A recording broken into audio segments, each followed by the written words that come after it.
Salut ma gang de curieux, bienvenue dans un nouvel épisode de Le Collectionneur. Écoute, ça fait un petit moment, je suis content de vous retrouver. Écoutez, j'espère que vous avez passé une belle saison estivale. Nous autres, on s'est promené pas mal dans le sud de la France, puis en plus, on a fait des belles découvertes. Nous autres, on était dans le coin de Cahors, il y avait quelques brocantes, et finalement, je peux acheter quelques petits bijoux en argent. J'ai même pu faire un peu de détection. Donc, je me suis acheté un détecteur de métal il y a un petit moment et j'ai pas pu l'utiliser depuis que je l'ai eu. Fait que, j'ai trouvé beaucoup de clous. Ben oui, un clou, deux clous, trois clous, quatre clous, cinq clous, six. J'ai trouvé 7 clous. Un peu dommage, là, un peu triste, là, mais bon, c'est la réalité de la détection, quoi. On trouve pas tout le temps des trucs. Et en fait, j'ai trouvé une première pièce aussi de change Lindauer. Donc, ça vous donne une idée que, voilà, c'était une première expérience. Puis, je suis bien content. En plus, j'ai rencontré 2-3 personnes avec qui on a fait ça dans un champ. Puis, c'était belle fun. Il faisait chaud. Puis après ça, on est allé dans les Hautes-Alpes et j'ai regardé un peu sur le Bon Coin et j'ai trouvé quelqu'un qui vendait des médailles. Et j'ai demandé s'il y avait autre chose à vendre aussi. Et il m'a dit que oui, parmi les choses qu'il y avait à vendre, il y avait des pièces de monnaie. Donc la personne de qui j'ai acheté les pièces, c'était le petit-fils d'un monsieur qui avait collectionné des pièces et qui avait trouvé une manière un peu particulière de les mettre en valeur. On s'est promené un peu sur des petites routes en épingle à cheveux qu'ils appellent, qui étaient dans le coin. Et finalement, je suis tombé sur une ferme de lavande, aussi qui font de la distillation et tout. Et vous voyez, il y avait des chiens partout et tout. Et moi, personnellement, j'aime beaucoup les chiens, mais ils me font un peu peur. Et surtout quand ils sont assez gros. Fait que, les petits chiens, on dirait que je passe beaucoup de bon temps avec, mais avec les plus gros, je suis un petit peu plus frileux. T'sais. Je suis débarqué de la voiture, j'ai eu un peu peur. Là, le gars est arrivé, puis on s'est parlé un peu. Et finalement, on s'est hyper bien entendu. Il m'a montré un peu les pièces que lui avait à vendre. Et la manière que son grand-père avait fait, en fait, c'est qu'ils avaient mis sur des panneaux comme ça. Il y en avait différents, je pense qu'il y en avait à peu près une dizaine. Et ce qu'il avait fait, c'est que sur ces panneaux-là, ils avaient accroché avec des clous. Donc, c'est bien parce que ça les met en valeur et tout. C'est sûr que ça peut faire un peu d'endommagement, ça peut les endommager sur les places où c'est que les clous ils frottent. Là. Mais heureusement, au moins, il n'y a pas cloué dans la pièce. Parce que je sais que ça se faisait beaucoup aussi. Les gens qui voulaient exposer les pièces, et plutôt que de les mettre, des accrocher comme ça, carrément, ils mettaient le clou dedans, dans la pièce elle-même et ça la détruisait complètement. Au moins ici, c'est accroché. Donc, ça permet d'avoir des pièces qui ont une face qui va être très ternie et une face qui va être propre. La personne qui les a mis, je sais pas si elle les avait nettoyées ou pas, les pièces, mais si on prend la 50 francs Hercule qu'il y avait dans le lot, on voit que celle-ci, elle a vraiment beaucoup terni. Alors que de l'autre côté, quasiment neuve. A priori, la personne, elle les avait accrochées dans la grange. Donc, le garçon avec qui j'ai fait affaire, il m'a dit, moi, je les ai carrément juste enlevé les grandes poutres. Je les ai retirées et je vous les montre, quoi. Une affaire que j'ai trouvée très intéressante dans la manière de les mettre en valeur, en fait, c'est le revers du panneau. On voit que la personne, elle a pris la peine de mettre l'avers ou le revers de la pièce qui est mis en avant. Donc, pour être capable de voir c'est quoi la pièce, plutôt que de devoir retirer la pièce du panneau, à ce moment-là, on fait juste retourner le panneau, puis on a les différentes descriptions. Et il y en a même certains panneaux où c'est écrit 1 liard de Louis XIV, de Louis XVI et tout, avec le détail vraiment très bien mis en valeur. Donc, je trouvais ça assez intéressant comme manière de faire. Je sais pas si c'est la meilleure manière de les mettre en valeur, d'autant que ça m'a posé un problème parce que, comment tu fais pour les enlever? Comment tu fais pour enlever ça sans endommager les pièces? Donc là, j'ai essayé avec des petits couteaux qui étaient en plastique, j'ai essayé avec des couteaux en métal parce que couteaux en plastique, ils causaient. Et au final, je pense que la meilleure manière que j'ai pu trouver, c'était avec des petites pinces et un petit morceau de plastique comme ça. S'il y en a parmi vous autres, s'il y en a parmi vous autres qui ont déjà regardé des tutos sur la réparation de montres et tout, je me suis un peu inspiré de ça. Tu sais, eux autres, souvent pour enlever les aiguilles, ben, ils prennent deux outils pour être capable de lever les aiguilles. Et ben, pour pas endommager le cadran, ben, ils utilisent un petit film plastique comme ça. Donc, je me suis dit, ben, pourquoi pas l'essayer avec les pièces. Écoute, j'ai rien à perdre, de toute manière, ils sont cloués. Donc, soit que je les laisse clouer ou voilà.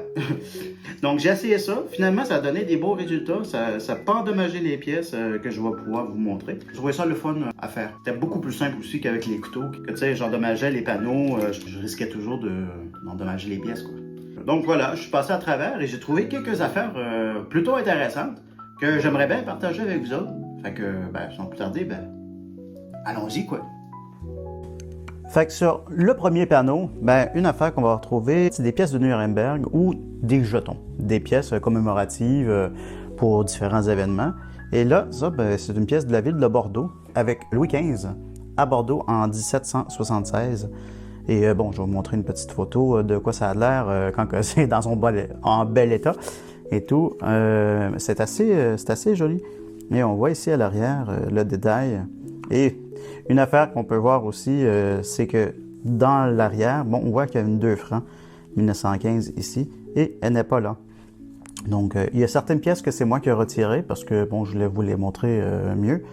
Et il y a certaines autres pièces qui avaient été déjà retirées, dont celle-ci. Donc, j'imagine que la personne avec qui j'avais fait affaire, ben, en fait, avait soit retiré elle-même les pièces qui étaient en argent, ou il y avait quelqu'un qui était passé, qui avait pris les pièces en argent en se disant, bah, c'est qu'est-ce que moi je veux et tout.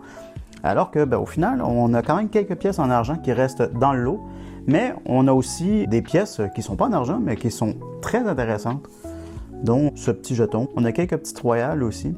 C'est le fun parce qu'avec ce lot-là, moi, j'ai pu découvrir un peu les royales. Et au final, des royales qui étaient en meilleur état que celles que j'avais déjà cumulées. Et franchement, je trouve que c'est un monde vraiment fantastique. Je sais pas s'il y en a chez vous eux autres qui collectionnent ça, les royales, les pièces Louis XV, Louis XVI. Et dis-moi ça dans les commentaires. J'aimerais ça bien parler avec vous autres parce que j'aimerais bien en apprendre plus. Fait que s'il y en a parmi vous autres avec qui qu'on pourrait peut-être même faire un épisode, je serais bien content qu'on puisse en parler. Parce que ça, c'est une autre affaire aussi que j'aimerais amener dans la chaîne. C'est des rencontres avec d'autres collectionneurs et qui, eux autres, vraiment sont calés dans des sphères connexes. Ça peut être même autour de la philatélie. Hein. Moi, j'ai un de mes potes, Red, salut en passant si jamais t'écoutes, que lui, il est vraiment axé sur les pièces romaines. D'ailleurs, on a pu aller dans une convention de monnaie et moi, j'étais complètement perdu parce qu'il y a tellement d'affaires à voir que, forcément, à un moment donné, t'en as plein les yeux et tu sais même plus où tu sais plus où te diriger, quoi. Fait que retournons à nos moutons.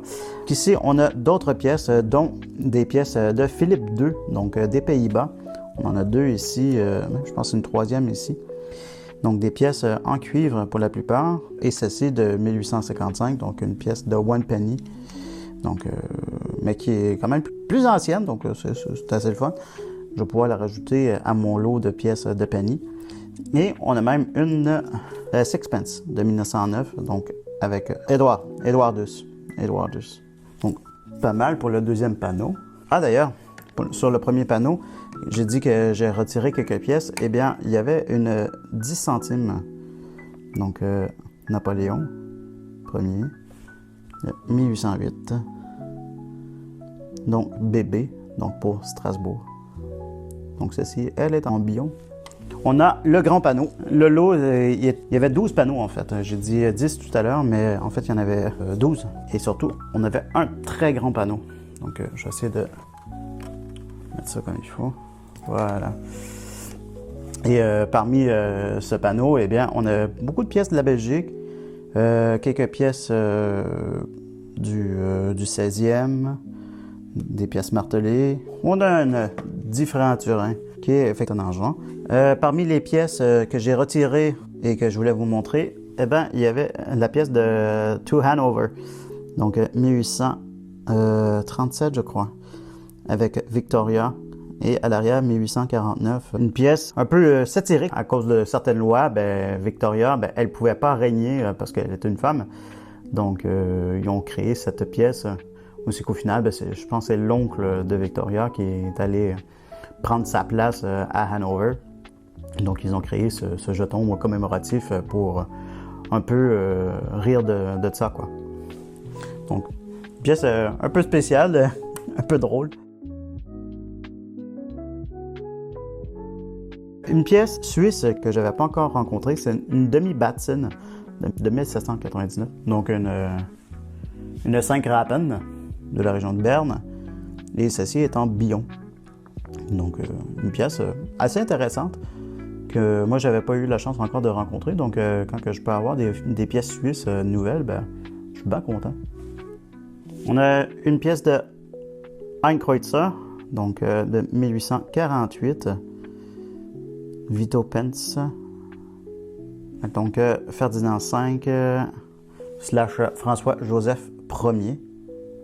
Sur le panneau bleu clair, donc je vais retirer le grand panneau, on a une One Penny Old Sheffield Penny Token, donc celle qu'on a la maison, la grande baraque à l'arrière, donc celle-ci est de 1812. On a des jetons de Nuremberg, on en a un ici, et on a des pièces royales un peu de partout, dont cette pièce monastée, donc de la cathédrale de Münz. Donc moi je trouvais ça un peu drôle de voir qu'une cathédrale pouvait avoir de la monnaie, mais bon, c'était vraiment pour subvenir à un besoin assez petite valeur pour être capable d'avoir de la monnaie dans la région. Ben, ils ont fait la cathédrale de Münz en fait des pièces pour les petits achats. On a une pièce ici aussi qui est assez intéressante. Ça, c'est un liard de Maximilien Emmanuel de Bavière. Donc une pièce peu commune aussi. Dans ces panneaux, on n'a pas que des trucs hyper intéressants. On a des pièces aussi plutôt communes qui sont plus grosses, mais qui, d'un point de vue numismatique, n'est pas incroyable. Mais ça reste que la mise en page, la mise en panneau est assez intéressante. Donc, je vais vous montrer ça vite. Dites-moi dans les commentaires si vous voyez des trucs que moi, j'ai pas identifiés encore, parce qu'il y a tellement de stock. Il y a tellement de stock à voir qu'à un moment donné, ben oui, je passe à travers et je peux manquer des affaires. Dites-moi ça dans les commentaires si « Hey, collectionneur, vous avez oublié quelque chose? » Bon, ben, pas de trouble, je suis là pour apprendre aussi. On a un autre jeton de Nuremberg là. Dites-moi aussi si jamais vous voulez qu'on parle plus des jetons. Ça, c'est un point que je connais pas beaucoup non plus et que j'essaie de comprendre parce qu'au final, il y a tellement de designs. Je sais même pas s'il y a un catalogue ou c'est que ça peut être répertorié ou quoi. Ben, dites-moi ça si jamais vous voyez ça, vous autres. Donc, on en a d'autres pièces plus communes. On a des panneaux, les panneaux en triangle comme ça, que j'aime bien, dont une Skilling, comme ça, quelques petites pièces royales, une lyre italienne, des 20 centimes, donc celle-ci de Napoléon, 1816-1814 je crois, quelque chose comme ça. Et quand je disais qu'il y avait certains panneaux qui avaient vraiment carrément le détail, ben voilà. Donc, ça dit quoi? 20 centimes de 1867, 1867. Ah, ben, en fait, les deux sont de 67. Et la lyre, elle est de 1871, donc de l'État pontifical. Et vous voyez, on dirait même pas, tu sais, ils sont tellement ternis, on dirait même pas de l'argent, quoi. On dirait vraiment, on dirait des pièces en bronze, quasi. Ouais, donc sur ce panneau-là, il y avait cette pièce, une sole à l'écu. Et ce qui, moi, m'avait frappé, en fait, c'était l'état. Et aussi le fait qu'on dirait qu'elle a un défaut de fabrication, celle-ci. Donc, je ne sais pas si vous voyez bien, ça passe assez bien. Hein. Donc, cette espèce de triangle, donc peut-être que le coin qu'il a martelé, finalement, était endommagé ou saturé. Et ici, on voit l'autre flanc qui est mais vraiment en très bel état, quoi. En tout cas, moi je dis en très très très bel état, mais il y en a qui pourront me dire ah ben c'est très subjectif. Hein. Mais au final, pour moi, ça c'est une des plus belles pièces que j'ai pu avoir, que j'ai pu trouver en termes d'état dans les Royales, parmi ce que moi j'ai pu trouver depuis le début de mon aventure, quoi. Celle-ci, AA pour Metz, Donc, une destination un petit peu moins commune quand même que celle de Paris. Donc, pièce que moi, ça va se retrouver dans ma collection. On en avait une autre ici, 1782, donc R pour Orléans, avec Louis XVI dessus. Donc, vous voyez, on ne se ramasse pas avec le même état, quoi. Donc, sur le panneau rouge, on n'a plus grand-chose, parce que en fait, même dès le début, il n'y en avait pas grand-chose. Mais on a cette pièce-ci qui est un jeton. Donc, je pensais que c'est une pièce de monnaie, mais avec mes recherches, finalement, on s'est rendu compte que c'était une pièce commémorative du mariage de Marie-Thérèse d'Autriche avec Louis XIV. On avait cette pièce de liard de France, mais avec le chiffre 9. Donc, encore là, un atelier moins commun. Donc, ça c'était assez le fun. Et on avait ces petits panneaux. Donc, petits panneaux qui présentaient pas grand-chose. Des liards et un jeton. Louis XIV, Nil Nisi Concilio. Donc, je vais vous montrer le revers. Et on avait une autre pièce de 20 centimes Napoléon, donc en argent. Il y avait aussi, donc dans le lot, il y avait quelques pièces qui étaient sorties du lot, qui avaient été mises dans des sachets. Donc, je suppose que c'est quelques-unes des pièces qui n'étaient pas sur les panneaux qui avaient été retirées. Et certaines pièces que peut-être tout simplement qui traînaient un peu partout. Parmi les pièces, il y avait des pièces en vrac plutôt modernes que j'ai pu ramasser. Donc, il y avait une demi-franc suisse de 1963. Et on a celle-ci, donc une pièce qui, pour moi, avait un peu passé inaperçue. Et au final, pour ceux qui connaissent, ils vont peut-être se dire, voyons donc, ça passait inaperçu et pourtant. Une pièce de Bion, donc une pièce de double sol de Louis XV, dit le bien-aimé. Donc une pièce plutôt rare et difficile à trouver. D'autant qu'on a quand même pas mal de détails. C'est des pièces qui perdaient normalement beaucoup leurs détails. Donc, et c'est des pièces très fines. Donc, une pièce de 1744, hyper légère, avec un historique qui est très imposant. Donc, voilà pour une pièce qui est assez jolie et qui nous rappelle ces pièces qu'on va retrouver plus tard. Je ne sais pas si vous voyez, mais on se retrouve avec un design assez similaire. Et alors, pourtant, c'est pas du tout la même personne.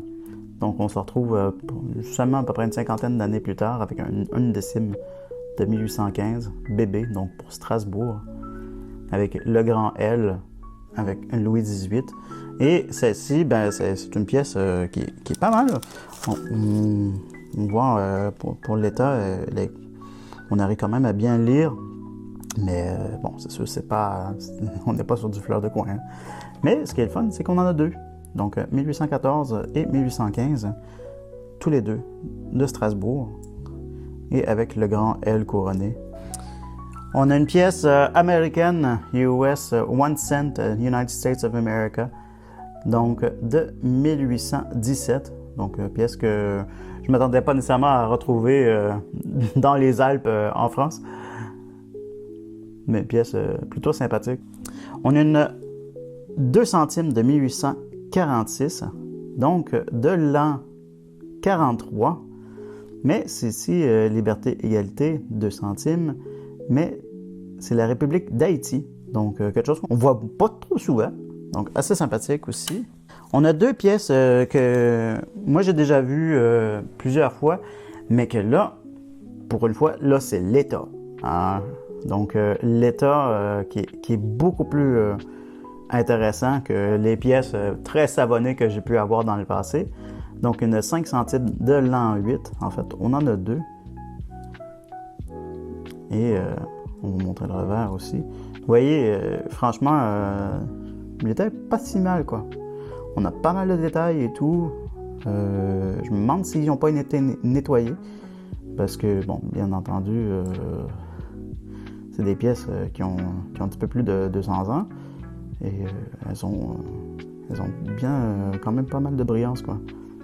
Et ce qui est curieux et ce qui m'aide pas dans l'identification, en fait, c'est que les panneaux, il n'y avait pas vraiment de thème.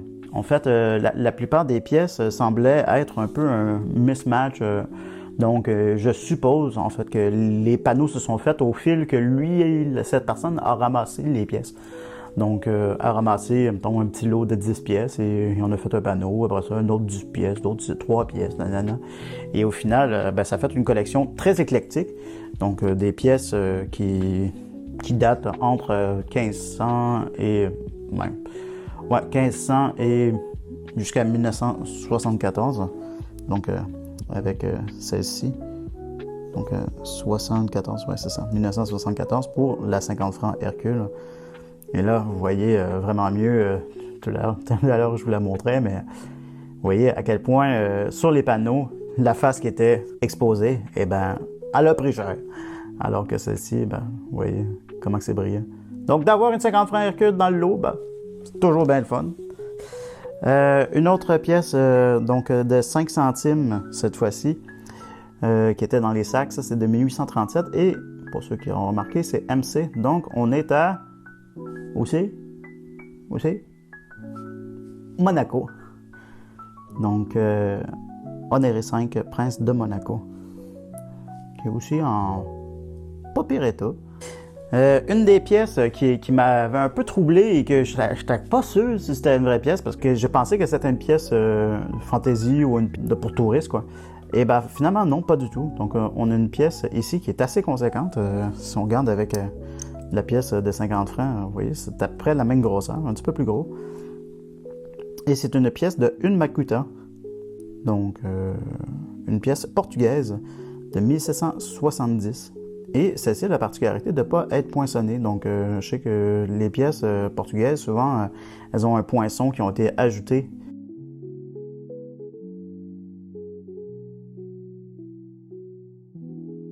Et celle-là, elle ne l'a pas. Donc, je trouve ça assez curieux. Alors, voilà le petit lot qu'on a trouvé cet été dans les Alpes françaises, dans les Hautes-Alpes. Écoutez, pour moi, ça a été tout un monde à découvrir parce que là, il y avait tellement d'affaires différentes, tellement d'affaires intéressantes qu'à un moment donné, je me suis un peu perdu dans l'affaire, quoi. Ça a pris un méchant temps avant d'être capable de faire cette vidéo-là.